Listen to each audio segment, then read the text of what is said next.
Hi everybody. You guys hear me out there okay? Cool. So my name is Brian Alexander. I'm going to be moderating the panel here on making learning fun in the 21st century. I think we've got some interesting things to talk about while we're up here today. Start off with a couple of quick introductions, and then we'll have a panel discussion for a little while, and hopefully we'll save some time at the end to get some questions from you guys. There's something you have to ask the panelists as well. It's a pretty short turnaround time. We'll see how well we do here. I'll kick off real quick, just a short introduction. My name is Brian Alexander. Like I said, I'm a product development director from Pearson. My focus is in the online higher education space, primarily around data and analytics-based products. So we develop products for adaptive learning, competency-based learning, risk student identification, those kinds of things. Trying to make learning a little more game-based in a lot of ways in the higher ed online space. And that's where I spend most of my time, in the higher ed space. In addition to that, I'm a homeschool dad. I've got a little 8-year-old girl down here in the front row, Presley. And she's actually speaking tomorrow if you want to go to her panel. So I do a lot of K-12 work around that. We're very media-based in our homeschool, so we use a lot of apps and YouTube videos and things like that as a basis for our homeschool curriculum. In fact, between her and my younger son, I think we've used every product that we'll be talking about today. We're very familiar with the work that these guys do, and we're big fans of it, so I'm excited to meet these guys and talk to them a little bit myself as well. So I'm going to pass it on to Stephanie. Hi, Stephanie Dua. Stephanie Dua, I'm the founder and CEO of Homer. Our first product is Learn with Homer. It's sort of a mega app, if you will. It's now about 200 apps within one app. Yeah, it's now about 200 apps within an app. I previously was the CEO of the Fund for Public Schools here in New York City and the senior advisor on the literacy standards, the Common Core Literacy Standards, of which 46 states have signed on. And I started Homer, and I'll show you a quick video, namely because I was very interested in a central question, which is how do we start to redefine literacy as we know it? Everything from visual literacy to building knowledge, vocabulary, as well as learning to read. I saw a unique space in which there are 4 different actors that had yet to, for me, really come together. One being the experts who have the research and evidence about what works, the teachers who know what works in the classroom, the artists who bring beautiful design, and the app developers who bring so much creativity and innovation. So I was interested in bringing all 4 together in one space. So our first product is Learn with Homer. We have 700,000 kids on the platform globally. Learning to read is really tough. That is my daughter. So what does a great reading app look like? Thoughtful.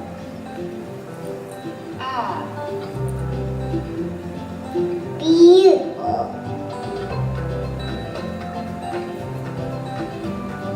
Powerful.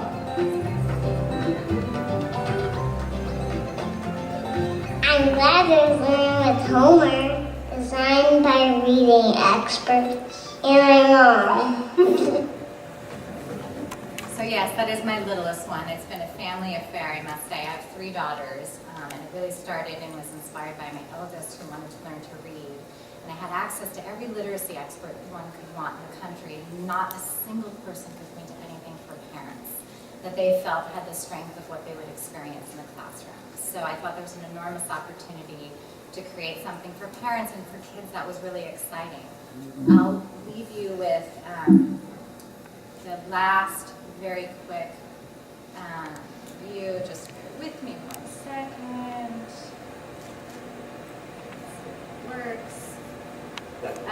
So in the spirit of the discussion, which is how do we make learning fun, this is what we saw when I was the advisor on the Common Core Literacy Standards, was a lot of talk about encoding and decoding and sight word vocabulary and phonemic awareness and leveled readers and English language learning students, and how do we bring everyone to the same place. And I thought, how do we take these concepts and really invite imagination? How do we help children have agency in their own learning? And how do we bring the best evidence and research about what we know works into a tablet, given that we have distribution globally in a way that we've never seen before. So I'm just going to toggle through some of these very jargony, wonky words that we see in education all the time and our interpretation of those words and how we've brought that to a digital space. General knowledge, academic vocabulary. Yeah. No, it's very cool. My 2-year-old son vouches for your product Thank the you. wholeheartedly. Perfect. Okay, Brendon. Hi, my name is Britt Myers. I'm the founder of My Little Twin and creator of the word game Welder. Welder stands for Word Examination Laboratory for Dynamic Extraction and Reassessment.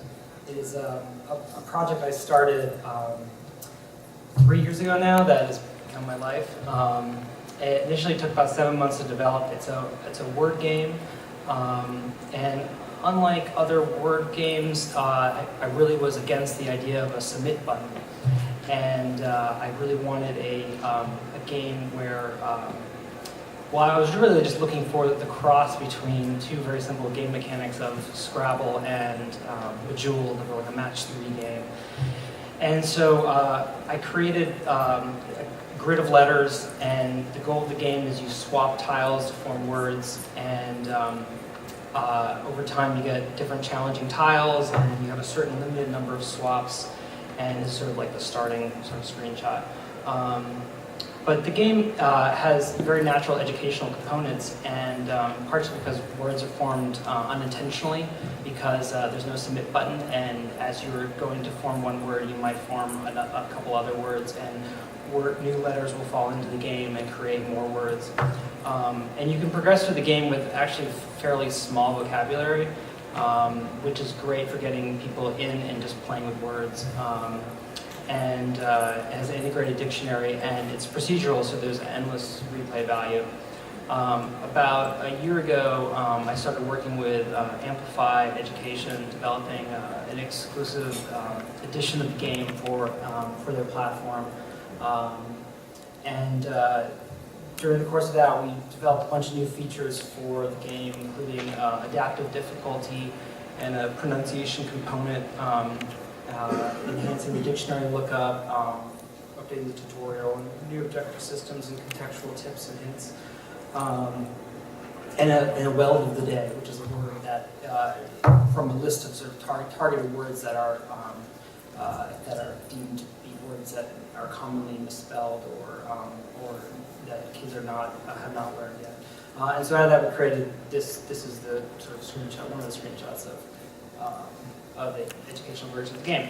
And so that's what I've been doing the last couple of years. Excellent. And this was one that, as a parent, I love, and as a boss, I'm with you on, because it sucks up a lot of time for my employees. Britt, now. Hi everyone, my name is Brendon Trombley. I'm a game designer with Institute of Play. Institute of Play is a nonprofit learning design studio based here in New York City. And our work focuses in 2 major areas. We focus on school design and in digital games. So our 2 major projects, one is called Quest to Learn. It is a public school here in New York City that utilizes game design principles as an underlying component of its curriculum. And that's actually where I'm stationed most of my time. We also have a digital game studio in California based on the Electronic Arts campus called Glass Lab. And Glass Lab focuses on designing learning games and really focusing on how learning games can be used as assessment tools. And its first game was SimCity EDU, the Pollution Challenge, and they're also working now on their own original games and on a Minecraft mod. Since I'm in Quest to Learn, I can talk a little more in detail about that. My job there is, as a game designer, I work with the teachers at the school regularly, and I help them develop a game-based curriculum.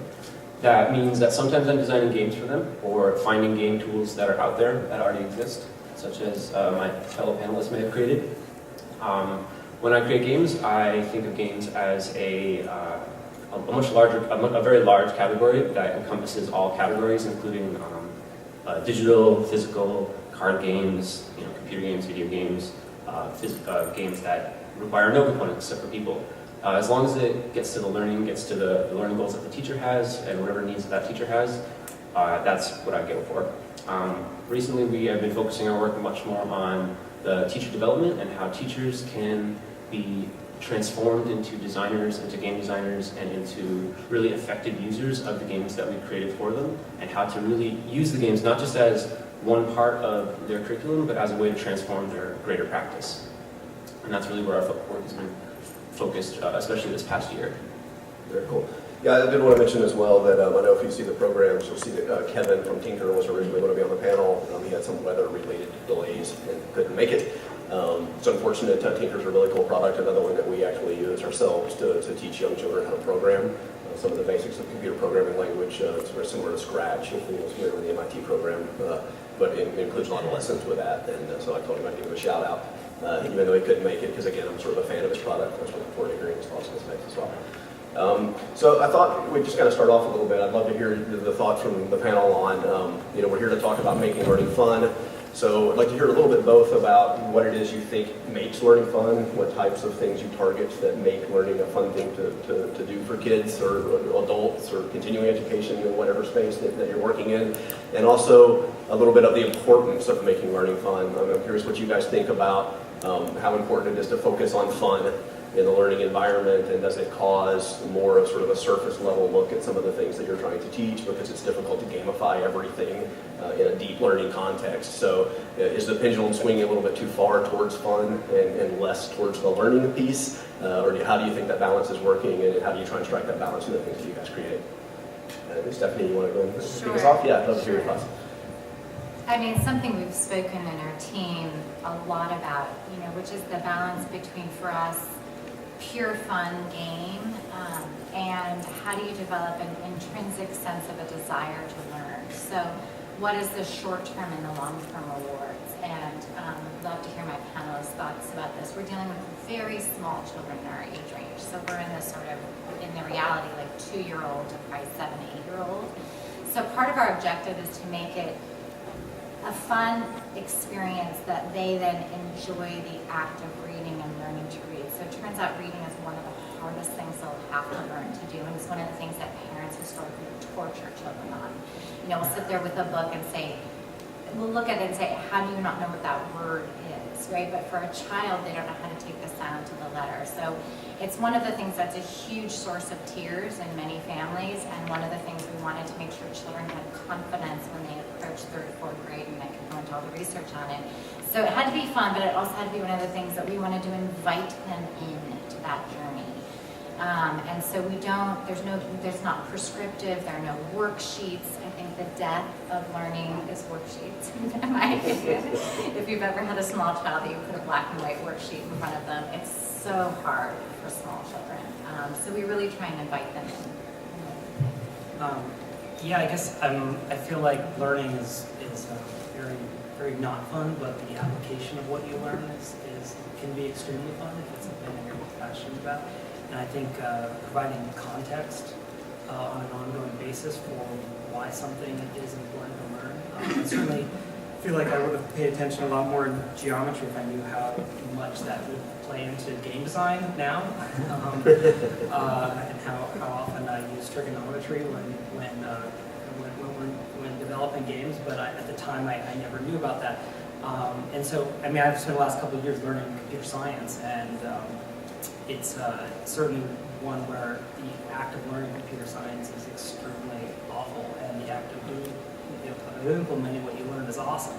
So I feel like in terms of deeper learning, you're going to want to provide ongoing context to why something is fun.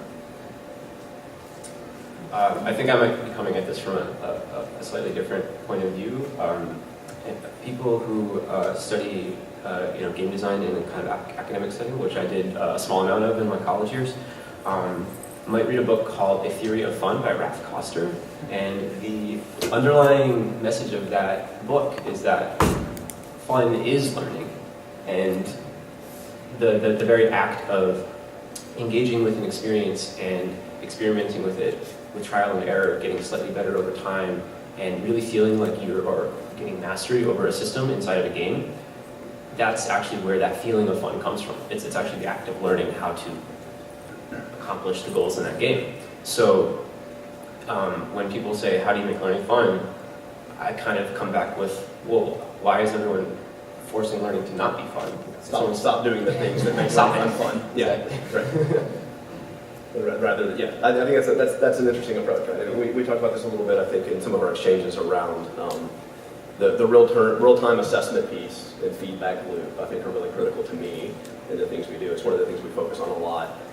So there's not, you study for a set period of time, and then there's an examination, and then you start studying again, and then maybe a week later you get the results of that examination. You don't know where you're moving on in your studies before you even know the results of your assessment sometimes in the classroom experience, or oftentimes in the classroom experience. So I'm curious what you guys think about how games sort of blend together both real-time feedback and assessment. You know whether you're doing things right or not pretty immediately. And one of the things you mentioned that I think is really cool in the game space is the smooth progression, that there's not kind of a hard stop, and it's really a natural progression. As you get better at doing something in the game, you unlock a new area you can go to, but it's kind of subtle the way that you progress in the game as your skills build up and you're learning and you're working on these things and you barely even realize that you're doing it. So I'm curious how you guys think of the bundling of assessment and feedback loops to learning work well together to make it fun. Should I go first? Okay. I mean, when it comes to like a digital game, you know, the act of progressing the digital game, like unlocking all the things, that's a very big part of the fun. And there are lots of ways that you can get at the assessment. You know, there's like both the technical level of recording which actions a player made, what their score was, you know, how many questions, activities did or challenges did they, you know, get right or wrong. And that's really nice. Like I think that's called quantitative. I'm not like academic in that particular terminology. Some games out there that I'm actually very interested in are the ones that can also produce a qualitative assessment that can be evaluated by a parent or a teacher. I mentioned Minecraft earlier as a game that our Glass Lab team is working on, and Minecraft is an amazing tool because it allows the player to create something that can then be looked at by the teacher, by the parent, and the child can have that pride in, I made this. And if you challenge a student to make something with a specific learning goal in mind, you can then look at what they made and say, okay, I see that they built, you know, in this way, and I can get a sense at what they were thinking, what they were doing while they were building that, and then get a deeper sense of their learning, and not just a specific piece of data. You actually get to see a work of creative progress. Yeah, they're actually entire homeschool curriculum based on Minecraft. Doing projects. That makes me very happy. It's fantastic. We do. I mean, Presley spends a lot of time in the Minecraft world, so and we do exactly what you're describing. And that the opportunity for emergent behavior is another one that I'm sort of fascinated by. That even within open world games that do have sort of defined paths, you know, Presley and her friends can get in there and do amazing things that the game designers never intended to happen in their games. There's the open worlds that allow for emergent behavior, you know, from social learning and learning how to interact. I think there's some real amazing things that happen there as well. Did you guys have some thoughts in the feedback loop as well? Well, I mean, I guess in terms of Welder, I really try to focus on creating a very immersive experience, one where especially the graphics, that it wasn't just like a word game of bubbles or pretty colors or whatnot, that I wanted to create a context and a story, a mystery, whatever might be behind it. And really, it was something where I kind of never sort of stopped creating that experience. Between the sounds and especially the sounds, like creating very deep ambient loops and spent a long time coding sound effects and sound and whatnot. And I felt like that was really helpful to just locking someone into an experience and not letting them go, and through that experience they're learning about words and learning spelling and learning new words and being exposed to new words, and I guess I thought that was a very effective, natural way to be educational. So we, because the voice recognition software is not there yet for small children, it's difficult for us to measure exactly whether they're speaking the words correctly and reading fluently, because we're focused on reading. Having said that, what we have done is we've provided many opportunities for feedback, although there isn't really a "you fully failed." You know, it's like keep going, basically, feedback for small children. I think having spent so much time in the Department of Education, I'm slightly allergic to heavy assessments at this point. Although we'll need to, we're going to start to look, we've had a number of people approach us internationally as well to look at the efficacy of the product on a global stage. So we will get there, but I'm a little allergic on big high stakes assessments. The last thing I just say is I want to pick up on your point about in context, because I think it's a very important way to think about both game design and early learning, which for many children, when we looked hard at the landscape, there were many things available that were learning tools that had absolutely no context, and beautiful games that were extremely immersive and contextual. And so for us, one of the things we wanted to do when I think about the paradigm or the way in which we're approaching learning is we're taking sort of the sea of cat and we're helping them map the sounds to the letters, helping them form words, but we're taking that notion of a cat and then exploring the world in nonfiction of a lion. And so that they're contextually building knowledge about that. And then we take them, because young children are so literal by nature, Right. then we push them to be inferential. And we say, okay, now you've read about the lion, what do you think the lion is and the lion and the mouse? And so the more I think, I don't know what you all think about that, but the more I think we can merge the contextual and the beauty of a game design with some of these core learning standards that you and I have worked so hard for so many years on, and thinking about how the two can come together so that it's not Common Core 1.6.8b, and what are the summative and formative assessments that go along with that? The reinforcement elements that exist there in cognitive science are pretty clear in the way that you're approaching it, and it's one of the reasons that we really like the way that you're approaching it as well, is that stacking in that way and reinforcing the learning, multi-sensory experience and contextual experience and building connections, I think is awesome to see in a game space. Well, I know this is one of your later questions, but Sure. I think about it now in the context of this, just that, like, how do you evolve this to older kids and deeper learning? I mean, it seems like, at some point, in terms of deeper learning, I suppose there's a future where there's a deep game for everything, but so I also suppose maybe there's not a future of that.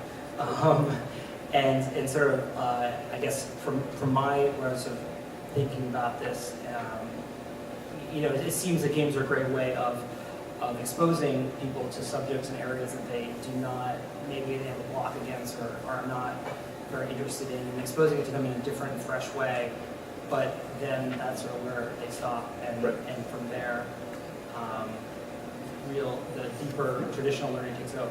So that was one of the. So we talked about how I think fourth grade probably is where most gaming drops off. Like there's all kinds of wonderful games to teach you just about everything you need to know through fourth grade, and then after that point, you're supposed to be more grown up now, I guess, and you don't need games. You should learn for learning's sake. But there is an argument to be made that it's the purpose of those first games to make learning itself fun and to bring some of that intrinsic joy of learning. And then I don't know if it's an intentional decision that will then carry itself forward after fourth grade, or if it's just harder to design calculus games, right? Or, quantum physics games. Quantum physics games seem really easy, frankly, but some of these may be really difficult. So yeah, prototypes. That's exactly right. Although we we use YouTube videos a lot. I don't know if you guys know, like the Vlog Brothers, Hank and John Green, and those guys. They do really amazing. We just finished their chemistry and biology and really entertaining videos. So I think you can certainly be entertaining. It's not in a game space, but they're really making it entertaining learning. So I'm wondering if either of you guys had any thoughts around sort of that age cutoff and the complexity cutoff of fun learning. At Quest to Learn, the school that I work at, we have a population of students right now that's 6th grade through 10th grade. So we're actually right there on the front lines of seeing a bit of a transformation taking place in our students. And so it's not just that the learning goals for the students obviously get more complex, but the students themselves change. And I think that a big aspect of it is that a student gets older, has more of a sense of self. They start to realize that they have like little choice in a lot of the things that they have to do in their lives, and so they start to rebel against that. I think a small child is going to be like, oh great, here's a game, and you play it, it's going to be great. And an older kid might actually be like, well, what if I don't want to? Like, they start to rebel against that kind of imposing of this is what you must do right now, and this is what you must learn right now. Thankfully, games are a medium where choice is an integral part of the entire thing. So it kind of, it gently invites someone to participate often in a game. And even a child who might be kind of standoffish at first might then see their peers around them all, engaging in the game, having fun, and might kind of loosen up a little and come in. So yeah, I think that when they get older, you have to sort of start approaching this kind of a different way. We found that like more simulation-based things are more successful. For instance, I tried to make a card game about like geography for our 10th graders this year. Didn't really work out so well, and the teacher felt like wasn't quite getting sold on this whole idea of all this, like the game designer helps you make games. But then I created a game in which the entire class was participating in like a weekly sort of king versus the kind of subjects. Where the subjects would generate resources, the king would decide how they were kind of dispersed to all the different classes, and it became kind of this like political simulation. You could overthrow the king, you could strike, and the kids were much more engaged in a kind of like a big experiential kind of simulation rather than like a small little game. So when you can engage your older kids in like those sorts of things, where like there's lots of emergent behaviors, like you were saying, lots of kind of interpersonal, what I call juicy interactions, where that emergent behaviors and interpersonal dynamics come to play. That's where like older kids can really get grabbed.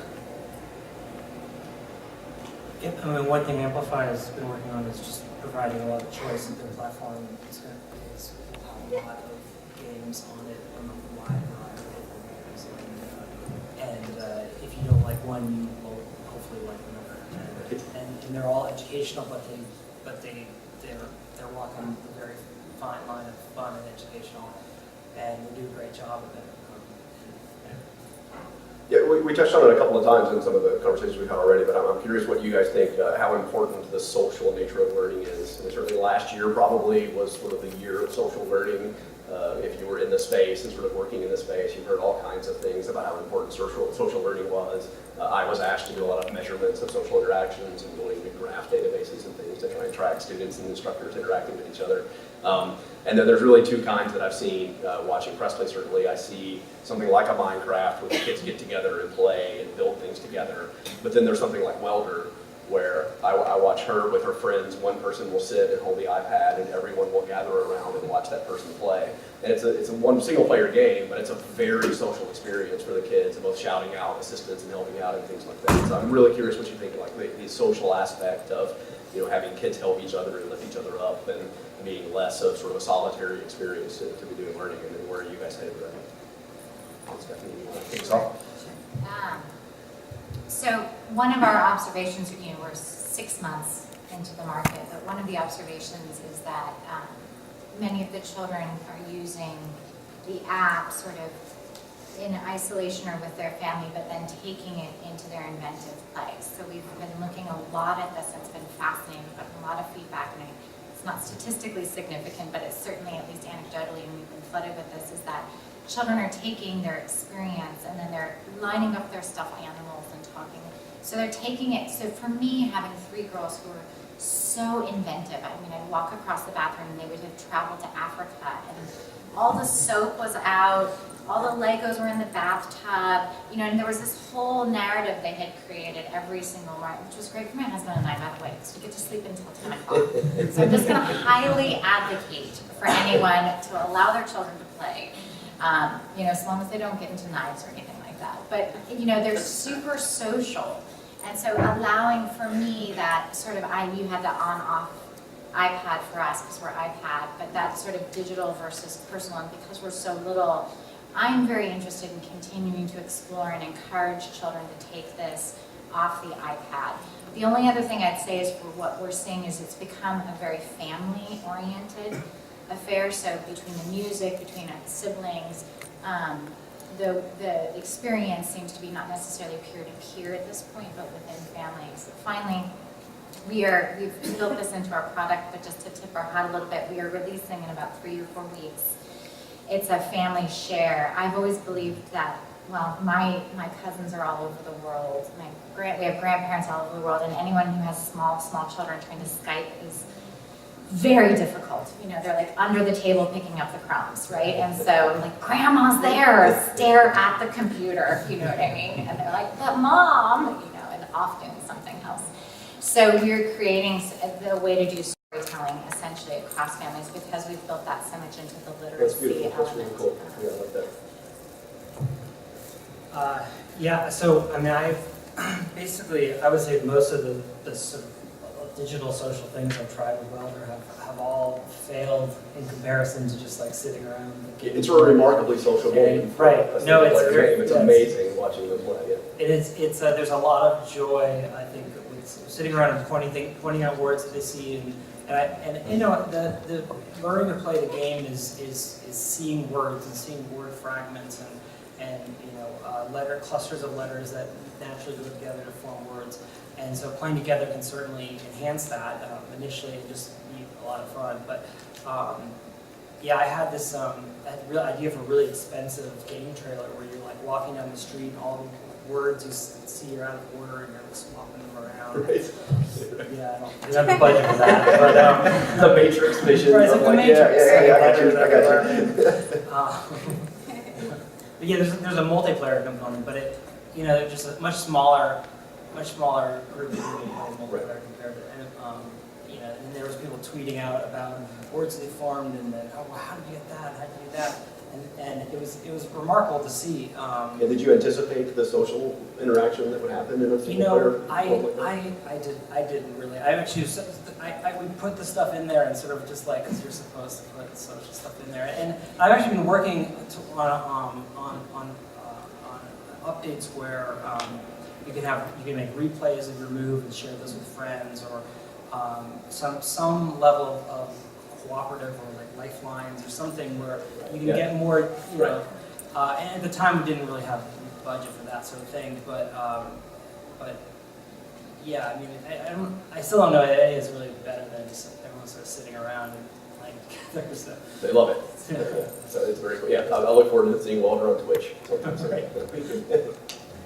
I mean, this whole like social learning idea is very similar to the idea that we talk about a lot called connected learning, and this is something that Arthur Foundation is very interested in these days. And connected learning is simply the idea that you know, learning doesn't just happen in the classroom and at school. Kids they're monsters that gobble up every piece of information about the world that they possibly can, because that's kind of their job. You know, they're hardwired to learn everything that they can about the world, and they don't stop at school. What changes is that they now suddenly have a choice of what they can pursue, and they're going to pursue the thing that they choose to pursue with much more motivation than what their teachers, you know, told them they must pursue. And so, you know, a child will be able to find a social group that will be interested in those things and then be able to pursue those things together, because we have, you know, the internet, online platforms that really facilitate that ability to you know, find any information that you want and bring it to where you are and share it with the people that are also interested in it. Somewhat similar is this idea that, you know, you've got digital games that you can either play single player, and it's kind of solitary unless someone's kind of hanging around. You've got your multiplayer games that you play together, but then you've also got your board and your card games. Your analog games are by nature a social experience, because you have to sit down with other players and be right there face to face and interacting with them. And that's actually very powerful as well. If students are playing a learning game with cards and boards and things like that, and they can kind of help each other make decisions or say, well, that's not right. You know, this decision's not right. Or like if it's a judging mechanic similar to apples, you know, that social dynamic is built right into the gameplay. And so we try to capture that as well when we make our experiences at the school. Yeah, I play a lot of My Little Pony trading card game. What's that? I play a lot of the My Little Pony trading card game these days, so I know exactly what you're talking about. There's lots of math though, and it is like strategy, and it's actually pretty educational. I mean, it's amazing what you can take from those things. We talked a little bit about the online-offline experience and how important it is that, you know, the app maybe is facilitating things that are taking place later, and certainly as a homeschool parent, I want to take these things and build into my own curriculum or do my own experiments later. You guys see how important it is to do. What are you guys planning or doing currently to facilitate those kinds of interactions, like a parent assistance to say, if your kid's playing this game and doing well and enjoying this, here are some suggestions of how you might take it offline and do other things to actually facilitate that, as important as I think we all think it is. You guys have any thoughts? I mean, I can start off, but however, our focus has been with teachers a lot more. We're moving more into outside the school. It's kind of now that we are in like our 4th year at the school, now we're kind of at a point where we able to test ideas and bring them out to parents and other places. But yeah, right now it's focused on the teachers, but we do have now kind of a growing list of specific techniques that we are trying to share with teachers that kind of show them ways to what we call explode the game. These are any kind of practice that takes it just beyond the gameplay. For example, the students might take the game and modify it and create their own unique version of the game that explores different concepts or deeper exploration of the learning goals. The teacher might design specific scenarios and say, well, here's a game scenario. Now, what would you do? What would your decision be? And it can be a form of assessment in addition to an engaging activity for the kids. There are many different kind of techniques that we're trying to sort of explore. But they all kind of come with that same idea that the game can kind of expand its usage just beyond just like the play. I don't have much to add to that. I mean, Amplify is certainly doing a lot on their end with the educational version, so we provide a lot of data and feedback to their servers, and then they are doing what they will. I can't really speak to that, but so just on a very simple level with Welder, I'm working on adding player profiles. Just instead of, it feels kind of like lame to have like a login where you can like look at different, for a game like Welder. So just to simply have profiles where someone on a top level can look at various statistics and information about, kind of a leaderboard, kind of like gaming right. setting, but right. That could be used in a parent setting. But right. That's cool. That's very good. Yeah, there's one other thing I wanted to touch on real quick. We're running short on time, but I wanted to get a couple of questions too. But I wanted to ask, because it's something that's sort of dear to me, again, through watching my kids and through a lot of the things I've done professionally as well, is that one of the primary things that I think makes learning unfun currently is a fear of failure. That, like, I see Presley's friends and even like older kids that I'm interacting with, that they don't want to answer a question that they don't know the answer to, because they're afraid they'll get the buzzer or, like you said, a hard wrong or something. And I mean, it just amazes me to see kids so scared to get a wrong answer on something they're learning, something they're not supposed to know yet, but they're just terrified of that, and that learning will never be fun if you're afraid of looking like an idiot at some point in time, like learning a foreign language and going and trying to speak it and looking like a fool is how you learn the language and learn how to speak it. And video games are excellent at that. Presley and I used to take turns. We had a game we called Epic Fail, where we could see who could fail most dramatically in whatever video game we were playing, just specifically to learn that it's okay to just jump off of this cliff and try something else and see what happens. And every once in a while you find something cool when you do that, some shortcut or a feature. So I'm wondering, like, outside of teaching a subject, I think that's one of the most important things we can teach right now, is that it's okay to fail and try again and attack things from different angles. So what are you guys currently doing to try and approach that problem, which I think is a significant one? So I have a 9-year-old who's afraid of failure, so this is sort of near and dear to my heart.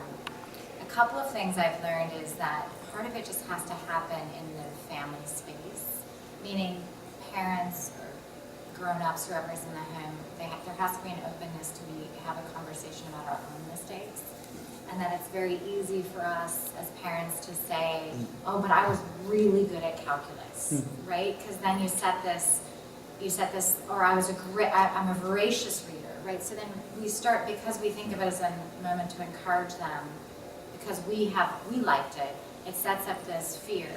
So I'm not sure, to be honest, how much a game can fix that, other than being mindful of it and continuing. The higher the stakes are of tests in the schools, the more pressure is there on teachers. I think it's our duty in a home environment as game developers, as app developers, to try and help encourage failure. I mean, it is so important to be able to, as a child, learn how to fail and that that is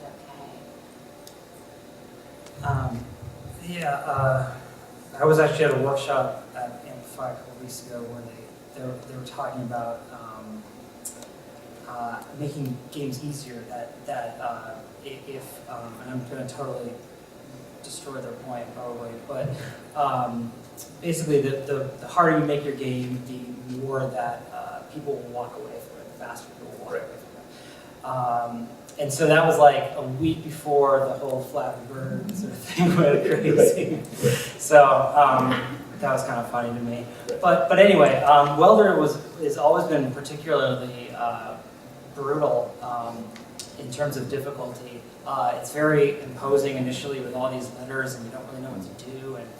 And we tried for a really long time trying to figure out how to make the game easier to sort of get into. We thought it could be more popular or this and that, and try to like, you know, fit a square peg into a round hole. But ultimately, I feel like its difficulty is one of its strengths, and that you know, you get to a point in the game where you are really truly afraid of failing and afraid of tapping the wrong thing and running out of swaps, and there's this board that comes down over the game board. Right. It's like a character in the game. It's just like slams down on you like if you fail.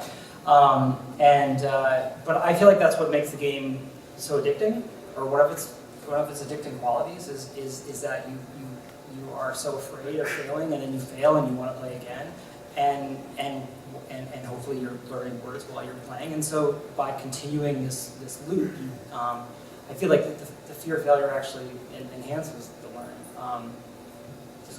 In the context of welfare. That's a good point. Yeah, no, it absolutely does. As long as, you know, the stakes of failure aren't, you know, there should be zero stakes of failing in a game, and there are. You know, you fail and maybe you lose a life, but even if you lose all your lives, you just try again, you go again.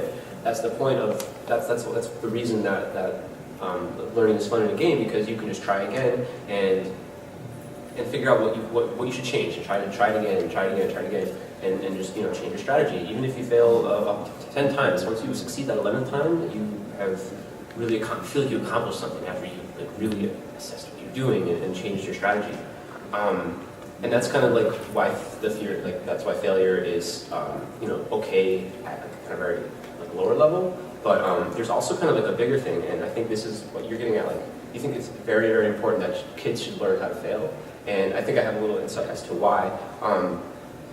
We actually teach our students game design at Quest to Learn, and the purpose of it isn't necessarily for them to go off and be game designers in their future.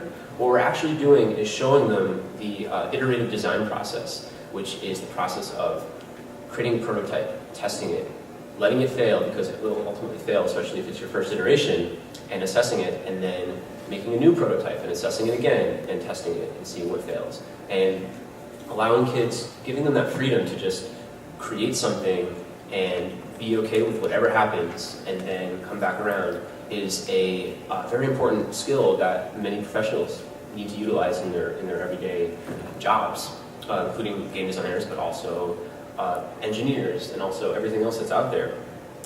So we're hopefully are equipping our students with real tangible skills through teaching them game design and allowing them to play games and allowing them to fail and iterate.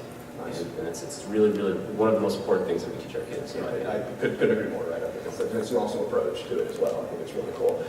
We're actually up against time here, so I think everyone's going to step outside of the room just for a second, and if you have some questions for one of the panelists or you want to speak for just a couple of minutes, then I think we're just going to step outside, and we need to clear the room out so the next group can get in and get swapped in. We ran a little bit longer. This is a pretty short little session here, but I think it was hopefully it was informative for you guys. I definitely enjoyed it, learned a lot, and I really appreciate y'all's time. Thank you so much for being here.